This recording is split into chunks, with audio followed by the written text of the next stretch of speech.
You know, I'm not going to preach on this, but there's something about cannabis growing in this gospel. It just struck me. Anyway, it's beside, it just struck me. It's a good dose of weed sown amongst other crops to conceal it.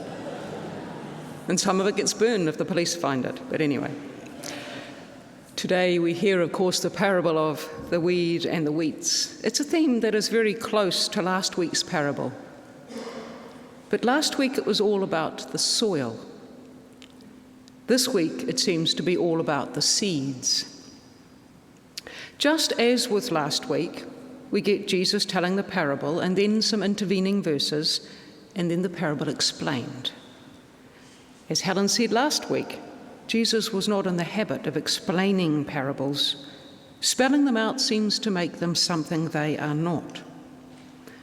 The power of the parable is that we don't get it. At least I think it is. It's like a riddle. It opens us up to wonder. It continues to speak to us in many and varied ways, in different contexts at different times, so that we get a very specific explanation about it. Might suggest that the explanation part of it comes out of the Matthean community, the community that Matthew is speaking into, who is under quite a bit of stress, and they're needing Jesus' words to enable them to make sense of the world they find themselves in their oppression and their struggle. But let's take note. Both the wheat and the weeds are sown in the ground which is the soil. Both the wheat and the weeds belong to God's creation.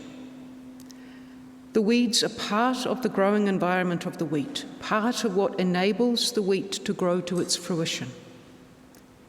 And it is not until the fruit is born of each plant that the difference between each other and which is to be harvested against the other can be discerned. As we listen to this, it could be a salient reminder to us to be careful when we think that we ourselves are able to discern and judge that which is good from that which is evil. And perhaps there are echoes here of that mythical Garden of Eden tale that tells of our human desire to eat from that tree, the fruit from the tree that would grant us knowledge of good and evil. What makes for a weed and what makes for wheat? If we extend the imagery beyond the specific, I want to give a couple of examples of what I'm thinking about. Some years ago, I was part of a year of Leadership New Zealand, and in that year, we visited the Hinawai Reserve, which is on Banks Peninsula. I don't know if any of you have been there. It's a privately owned piece of land that is open to the public to come across at will. A chap called Maurice White initiated it, and he has a process of allowing the natural regeneration of the bush there. Rather than a lot of planting, he's saying if you let the place be, it will regenerate. So generally speaking, he leaves it alone to do what it does. Much to the dismay of the neighbouring farmers, he likes gorse. Because he discovered that gorse is a highly effective temporary nurse canopy for native regeneration. Not only does it not take the nutrients like manaka and kanaka do from the soil, but once those regenerating bush get to a certain height, they overshadow the gorse and the gorse dies away. So gorse for him is not so much of a weed, but in the process of native bush regeneration, it might be understood as jolly good wheat. Likewise, we can be quick to decide or to judge good from bad in our human environments and to act on our judgment of such things. But I want to give you an example of a context where the frame gets shifted. During a workshop on the transforming power of placemaking, an example was given of this.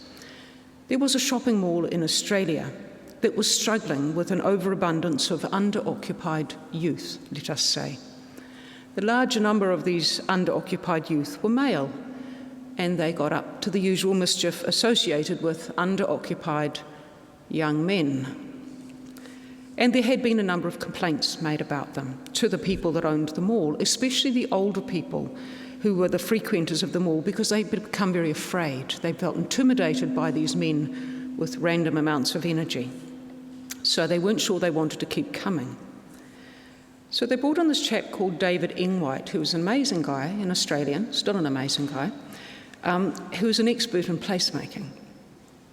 After he sat down and consulted with everybody who was a part of the issue here, a consensus was reached.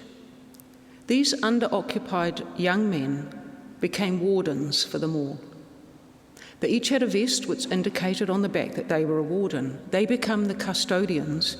They became the ones with the responsibility to care for the elderly and to care for the mall and to care for those that came there. It transformed the young men and it transformed the mall. That which had been deemed bad was not inherently so, but it did need to be understood and it did need to be given a purpose. So we hear those examples and we can perhaps understand the idea that we set up in our minds from our own understanding or our perspectives that we are good in some way, or something is good over against something that is not so good, not in an absolute but in a relative sense. That other thing which is not quite so good isn't exactly evil, but it's not as good. And so we can see that there is this sense of good and evil coexisting in the world. And as these stories illustrate and warn us, we need to be wary of thinking we are actually wise enough to judge between them. And that's all fine, until something dreadful happens. Some would say something like this COVID-19 thing that somebody did to the world, or somebody else would say that police officer that killed that black man. That's evil. Somebody has to pay. Somebody has to be blamed. So I want to slip sideways a bit, and I want us to look at our Old Testament story today, the one of Jacob. Now, we missed the first part of the story last week, but how many of you know the story of Jacob and Esau? More or less, yeah. Now, Jacob's not a very nice man at this point in the story. He's not actually on a holy quest. He's on a holy runaway. He's fleeing from the consequences of his action, the repercussions of duping his brother, first out of his birthright, and then of his father's blessing.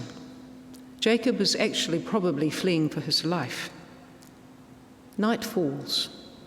Jacob makes do with what he has where he is, to sleep. Something happens in the night in that place. Written back or written forward, what happens there changes how Jacob is in the faith story. It changes him. It changes our hearing of him from a shady character of questionable moral fibre, completely self-focused, without regard for his twin brother, the closest to him, from that to somehow being God's agent, the one in whom God invests the future posterity of this emerging nation and its identity. As we learn later in this story, this is the one who will be renamed Israel. This night changes who Jacob understands himself to be. He awakens. Same place, same landscape, same wilderness. And yet not. Surely the Lord is in this place and I did not know it. Afraid, he says, how awesome is this place. This is none other than the house of God, and this is the gate of heaven. Nothing had changed, and everything had changed. We have this great theological word that we use when we wrestle with God and the presence of evil in the world. The word is theodicy.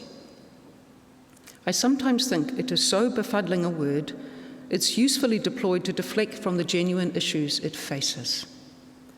But actually, it is a prevailing question often asked of different people, of me, people from all different number of contexts.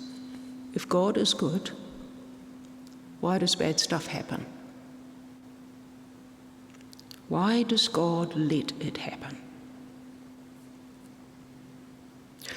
When such things are asked of me, when I hear this, I feel a little bit like a jar of muddied water. A jar that has the water swirling and turning about, all shaken up. The thoughts and the fears, the confusions, the ideas and the ideals of the person asking and that are in me are all turned about, swirled and upside down.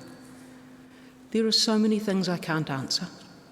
There are layers of confusion, of meaning-seeking, of pain and disillusionment that are eddying about. I want the jar to be held still, just for a bit, so the confused and the confusing demand to know can settle. So the drifting motes that make up the muddied confusion can be seen more clearly. Not because then I would know, but because then I would have a chance to see what was there. For things to settle in the jar, I need also to be still. I can then discern that I am over against the relentless weight of bad happenings. Stilling myself gains me perspective, not so that I can disengage from my concern or my contribution of care. But when we don't still ourselves, we can become like Jacob, running from the repercussions of actions, mine or those of collective humanity, running for our lives in panic and disarray, finding ourselves in a dark wilderness. We make camp as best we can. And as darkness falls in that wild and lonely place, we, like Jacob, must rest. In our sleepy, somnolent letting go, in our resting stillness, we can discover a presence with us. We are not alone. God is standing by us. This is not to suggest that God caused or let happen or made the happening of all these bad things. The pandemic or the prejudice and hatred that leads to the killing of people of colour. We humans are quite capable of crossing the boundaries of nature or declaring that which is other to be of no value. We abdicate our responsibility when we attribute such things to God. But it might suggest that God is with us even in the bad stuff. Not as cause, but as presence. With us even in our folly, with us even when we turn our face away. This is not comforting. It does not make everything better. It doesn't make everything all right. It doesn't punish evildoers and those who transgress against us. But let us consider. Last week, the seed planted in good soil, that was the one that bore fruit abundantly, and that was a good thing. This week, in the good soil, the weeds bear their unique fruit abundantly. Who decides whether the fruit it bears is of less worth than the fruit of wheat? Last week, we were directed to see that the seed that did not fall on good soil had fallen short. Yet, as we know, some seeds do need to go through the gut of a bird to propagate. Some do need extreme heat. Some need the shelter of a plant such as gorse, and some need good soil. We are accustomed to organising our world with binary opposites. It alleviates our anxiety, it reassures us. It ain't the world we live in. We live in a world of wheat and weeds. It is not as we would prefer it to be, even as it is the way the world is. Of this, we haven't much choice or to say.